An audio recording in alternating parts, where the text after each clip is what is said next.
Ladies and gentlemen, sometimes the loudest silence is in the choices a superpower makes. Tonight, I'm going to talk about something that every Indian has thought about, but few have dared to ask publicly. Why is America, the so-called beacon of democracy and freedom, openly cozying up to Pakistan? While side-stepping India's strategic interests, this isn't just about geopolitics. It's about trust.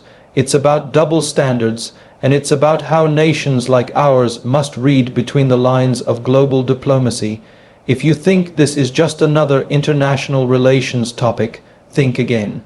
Because by the end of this speech you'll realize this issue directly affects our national security, our economy, and even our future place in the world order. Stay with me. When we ask why America is openly supporting Pakistan against India, we need to first remove the mask of morality from modern diplomacy. Because the truth is harsh, it's not about what's right, it's about what's useful. And in this cold, calculated world of international politics, strategic interest always trumps ideological alignment. South Asia, for the United States, has never been about fairness. It has always been about leverage, and when you study the map, Pakistan offers something that India doesn't. Geographical advantage. The U.S. isn't just randomly kind to Pakistan, it's deliberate. Pakistan's location makes it an ideal outpost for American influence in a region filled with turbulence. It borders Iran, Afghanistan, and is dangerously close to China. In geopolitical terms, that's a jackpot. When America wanted a base to funnel intelligence into Afghanistan, it looked to Pakistan. When it needed supply routes for troops, it looked to Pakistan. And when it needed an ally who could play both sides of the war on terror, ironically arming and hiding terrorists while also handing some of them over, it still looked to Pakistan. It is the textbook definition of a transactional relationship. One hand takes, the other gives, and no one asks too many questions. Let's go deeper. During the Cold War, the U.S. saw India as leaning too close to the Soviet Union. Pakistan, on the other hand, happily aligned itself with the West for military aid, weapons, and recognition. This historical alliance shaped what we're seeing today. The U.S. built military bases in Pakistan, trained its officers, and fed its army. That military bonding didn't vanish after 1991. It evolved. Even today, American defense and intelligence communities view Pakistan as a manageable rogue, a tool that can be sharp but still held in hand. Now fast forward to the post-9/11 era. After the Twin Towers fell, the U.S. declared its war on terror, and again, Pakistan positioned itself as indispensable. It offered logistical routes, shared intelligence selectively, of course, and became a front-line state in the U.S. narrative of global anti-terror operations.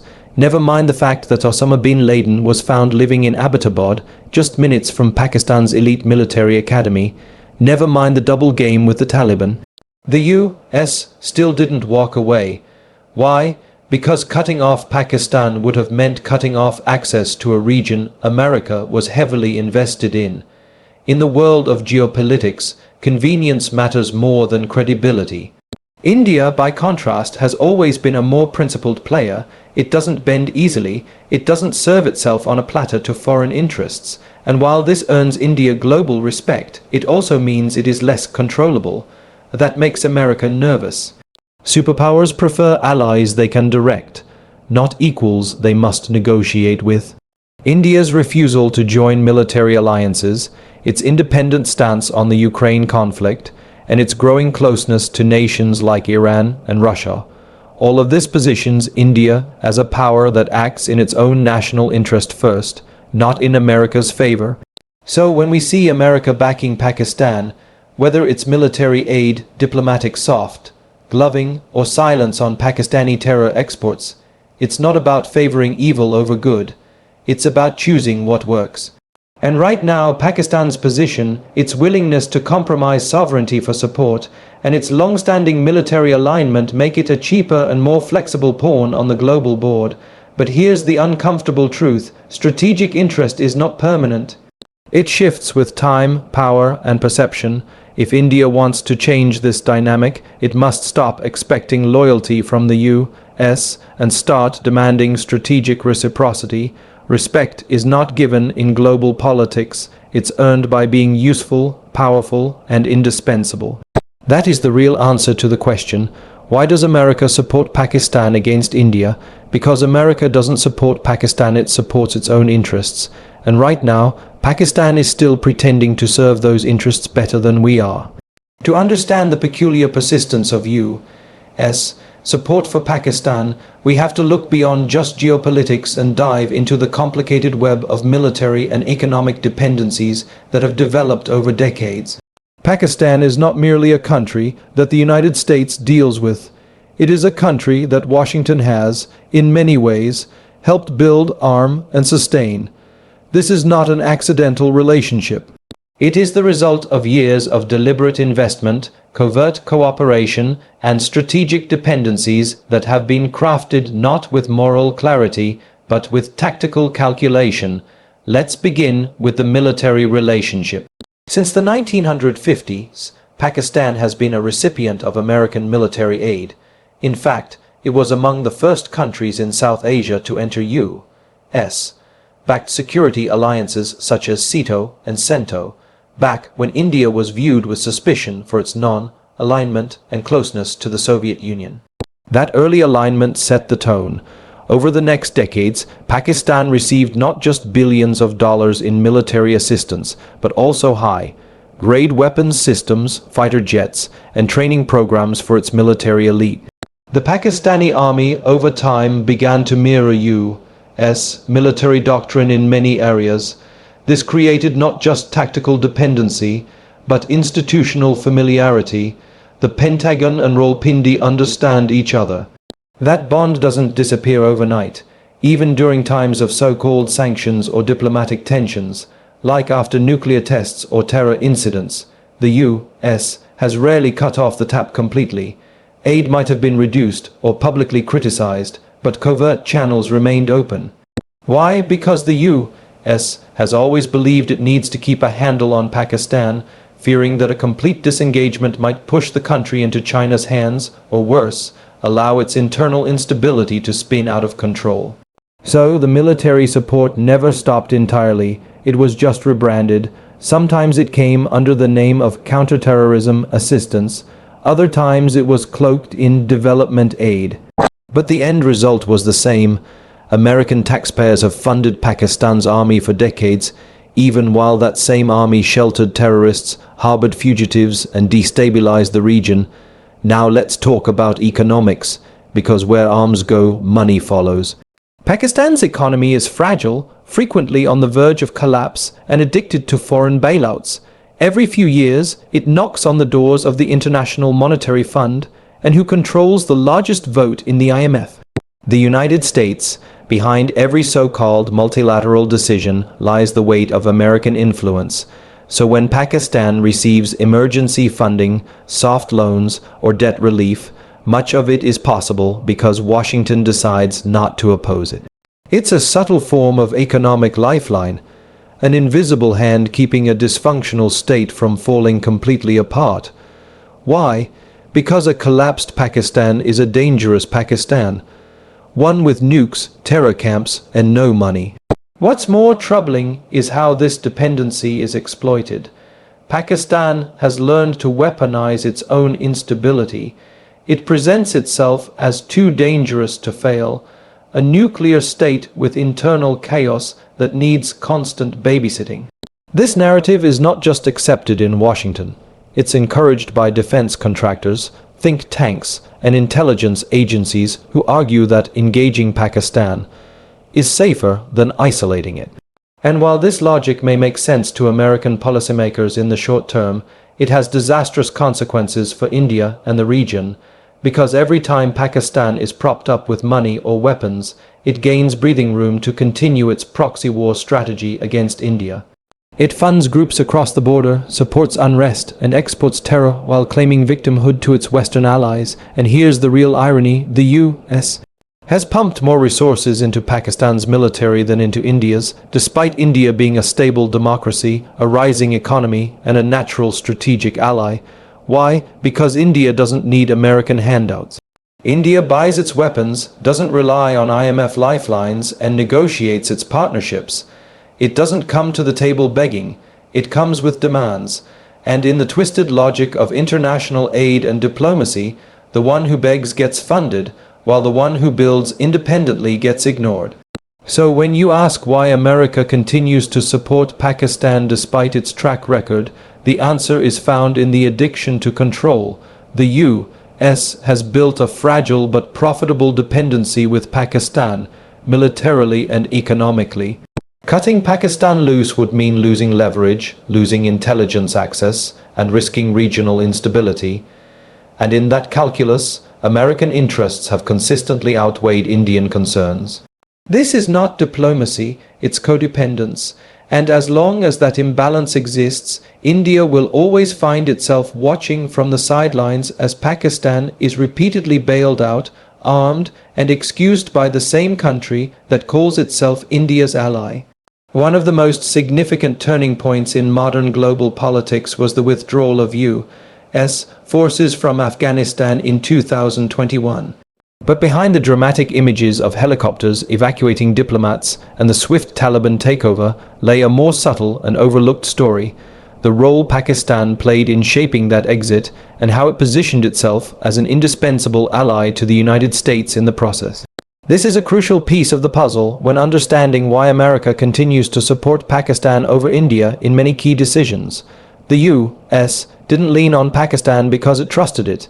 It leaned on Pakistan because it didn't have many other choices.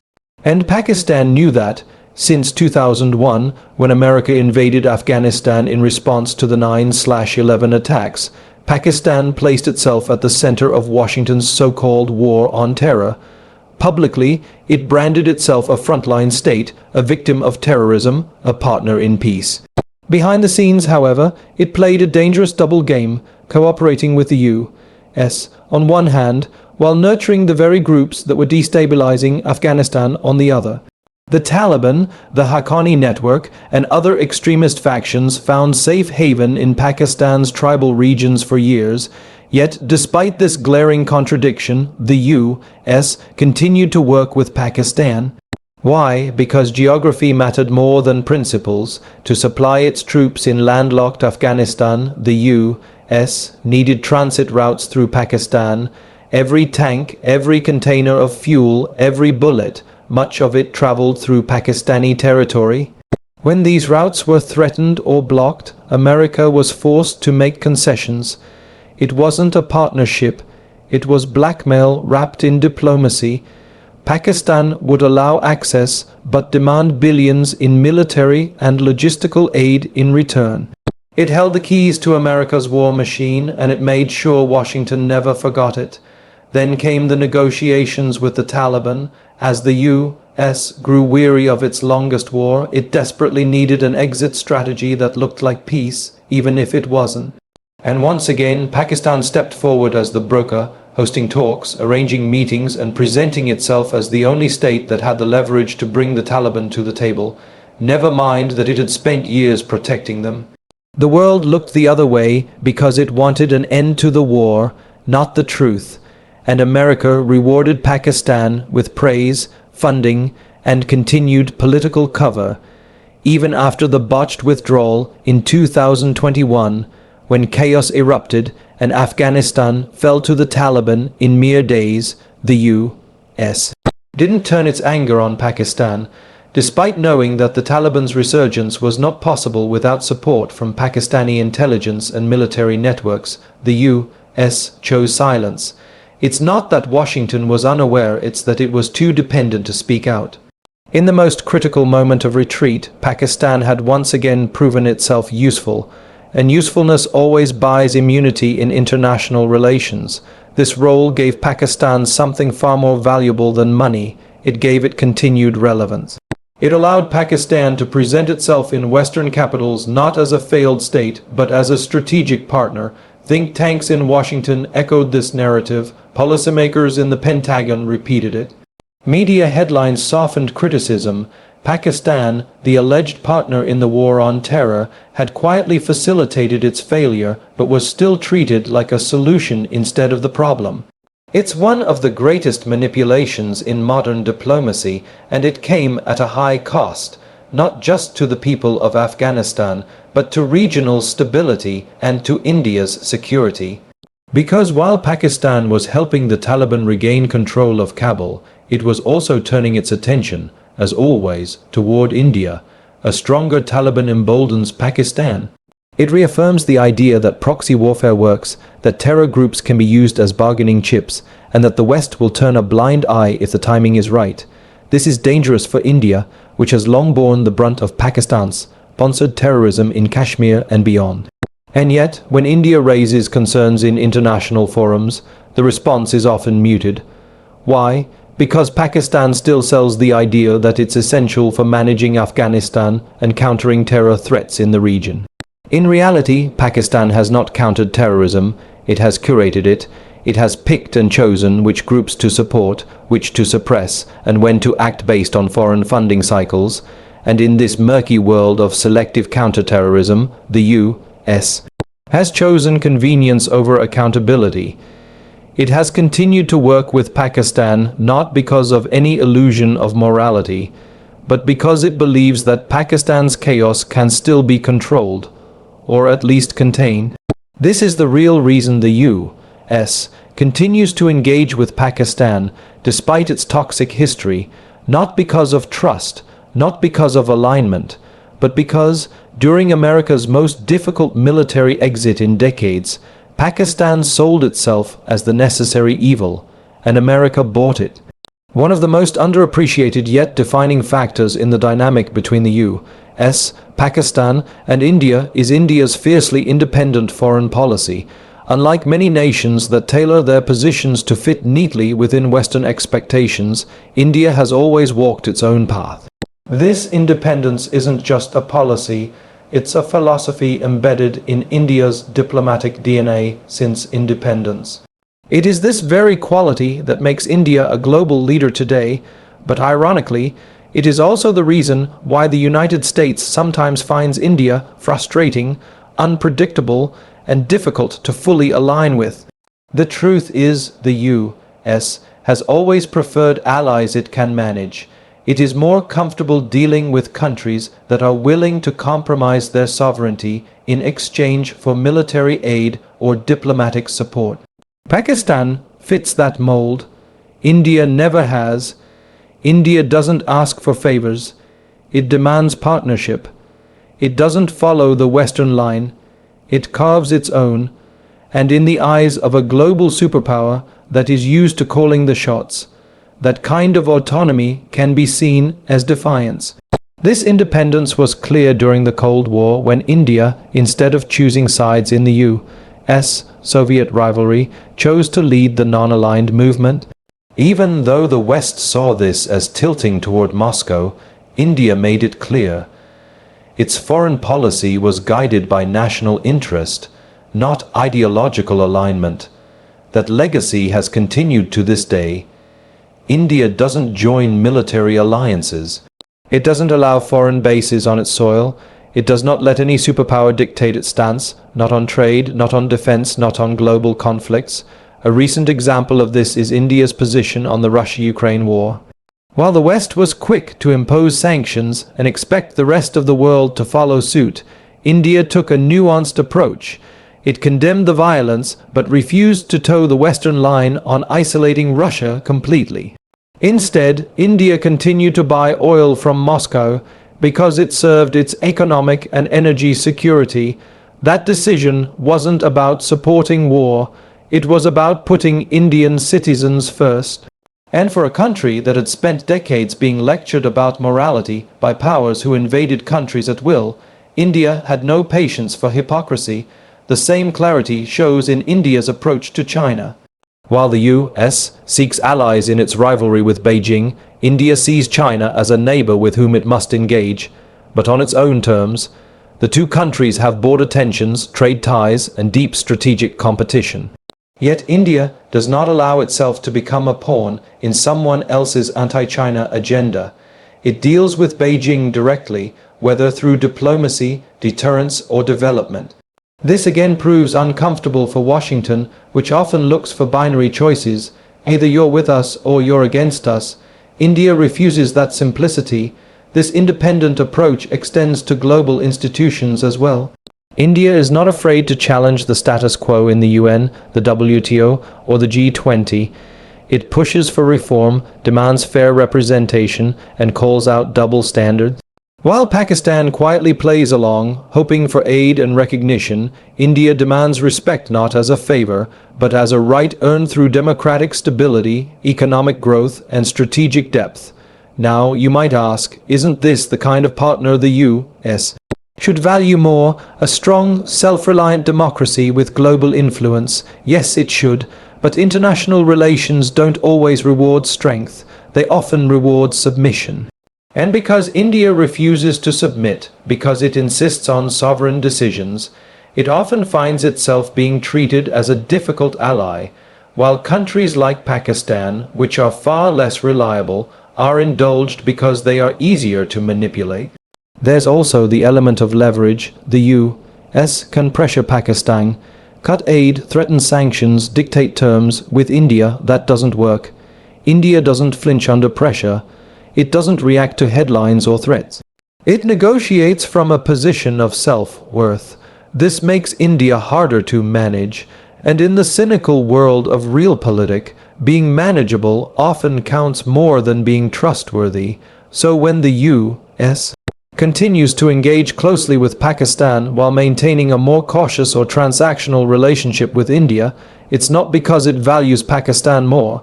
It's because India cannot be bought, cannot be bullied, and cannot be bent. And that kind of independence, while respected, is not always preferred by a superpower that is used to shaping the world in its own image. But make no mistake, this independence is not a weakness. It is India's greatest strength.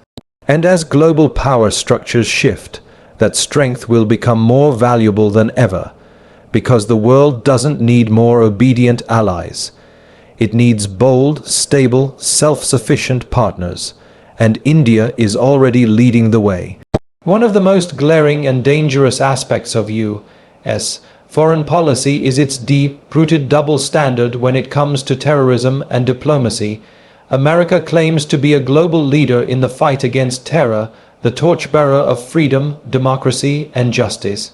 But when it comes to how it treats Pakistan and India, especially on matters of terrorism, that righteous stance quickly turns into selective silence. Let's speak plainly.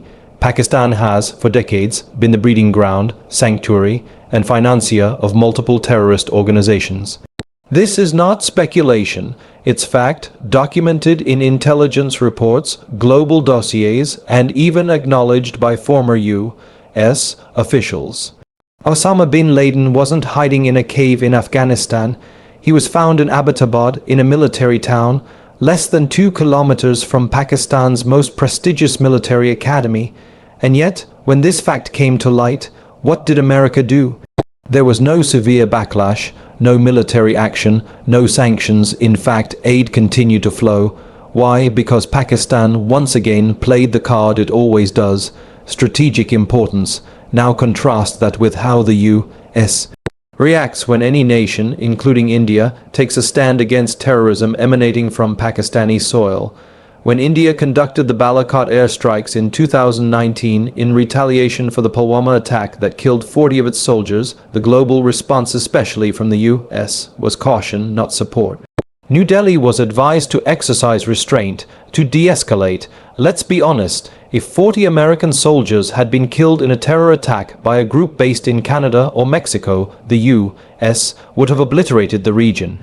But when it happens to India, it's somehow treated as a bilateral issue, a matter to be resolved peacefully. This hypocrisy is not just frustrating, it is dangerous. Because by refusing to call out Pakistan's terror infrastructure with the same outrage it reserves for enemies like Iran or North Korea, America sends a message. Some terrorism is negotiable, depending on who is behind it. And that message emboldens states like Pakistan, who learn that they can continue their proxy wars and still enjoy diplomatic legitimacy, financial aid, and defense cooperation. Even on international platforms like the United Nations, the U.S. has often blocked or delayed India's efforts to designate certain individuals as global terrorists, especially when those designations would hurt Pakistan's standing. Instead of standing shoulder to shoulder with the victims of terror, America plays geopolitical chess. And while India mourns its dead, America weighs its options. That's not partnership. That's policy built on convenience. Now think about this. Pakistan has been the epicenter of terror funding, not just against India, but across the world. Its involvement in harboring the Taliban, manipulating Afghan politics, and turning a blind eye to extremist ideologies is well documented. Yet it still receives American weapons, American dollars, and American credibility. Meanwhile, India, the world's largest democracy, a rising economic power, and a stable, responsible actor in global affairs, has to constantly prove its legitimacy, constantly justify its self-defense, and constantly deal with doubt from the very powers that claim to be its allies. The double standards don't stop at terrorism. They extend into trade, technology, and human rights. When India takes decisions based on its domestic security, like removing Article 370 in Kashmir or taking firm steps against separatism, the same America that tolerates drone strikes and torture lectures India on democracy and human rights. But the silence is deafening when it comes to Pakistan's military coups, enforced disappearances, ethnic cleansing in Balochistan, or the oppression of minorities. It's as if India is held to a higher standard not because it's worse, but because it's better. And that is the essence of the double standard. Punish the strong for standing tall, reward the weak for staying on a leash. America's policies may be driven by strategy, but their long-term credibility is being eroded by inconsistency. If you claim to lead the world in fighting terrorism, you don't get to pick which terrorists matter based on your interests. You don't get to condemn extremism in one country and ignore it in another because you have military deals or diplomatic leverage on the line. India does not want sympathy. India demands clarity. If America truly believes in democracy, freedom, and justice, then its actions must reflect that belief without exceptions. Because when terror has a safe haven and superpowers remain silent, they are not just complicit, they are responsible. In international politics, perception is as powerful as truth, sometimes even more so, and no country has mastered the art of managing global perception like the United States. America is not just a superpower in terms of military and economy, it is also a superpower in narrative. It controls the global dialogue, defines moral standards, and curates what the world sees and believes. But behind the carefully crafted optics lies a complex web of contradictions, selective priorities, and uncomfortable realities. And nowhere is this more evident than in how the U.S. frames its relationships with India and Pakistan. To the world, America presents itself as a champion of democracy, a country that stands shoulder to shoulder with fellow democracies against authoritarianism, extremism, and instability. On paper, this should make India its natural ally. India is the world's largest democracy, a responsible nuclear power, a secular nation with a free press, independent judiciary, and a stable political system. By contrast, Pakistan has swung between military dictatorships and fragile civilian governments, with a deep state that supports extremism and censors dissent. So the question is simple: why does the global narrative, especially the one promoted by Western powers, still give Pakistan a seat at the table as a strategic partner? The answer lies in how America shapes perception for its own benefit. Strategic alliances are not always based on shared values. They are often based on short-term needs and long-term calculations. When America wants to justify its engagement with a problematic ally, it doesn't show you the full truth. It gives you the strategic angle. Pakistan is not framed as a supporter of terrorism. It is described as a key partner in regional stability. Its duplicity in Afghanistan is not condemned. It is described as complex geopolitical reality. This rebranding is deliberate. It allows Washington to continue deals, aid, and diplomacy without facing moral backlash. Meanwhile, when India takes firm steps to defend its national interest, whether it's a cross-border strike, a counter-terror law, or a firm border policy, the global perception is often shaped through skepticism. Western media questions India's motives, exaggerates internal challenges, and focuses disproportionately on isolated incidents. These narratives, intentionally or not, cast shadows on India's global image while carefully downplaying the faults of states like Pakistan. It's not a conspiracy, it's strategy. Controlling perception gives America diplomatic room to maneuver. Let's not forget how optics played out during the U.S. withdrawal from Afghanistan. As the Taliban swept through the country, the U.S. urgently needed to project that it still had control, that it still had allies in the region. Enter Pakistan. Despite harboring the same Taliban factions America was fighting, Pakistan was presented as a facilitator of peace talks. The media carried statements from U.S. diplomats thanking Islamabad for its support. No mention of the duplicity, no reckoning with the long-standing double game. The goal was not to reveal the truth. The goal was to control the collapse of credibility. This tactic has continued in how America now talks about counterterrorism efforts in South Asia. The optics are focused on funding initiatives, holding dialogues, and issuing vague condemnations. But the ground reality is that terror camps in Pakistan continue to operate. Extremist ideology is still mainstreamed, cross-border attacks into India still happen, and yet the narrative rarely shifts in India's favor. Why? Because India is seen as stable, self-sufficient, and not in immediate crisis. In global politics, the urgent often overshadows the important. There is another layer to these optics, the use of soft power.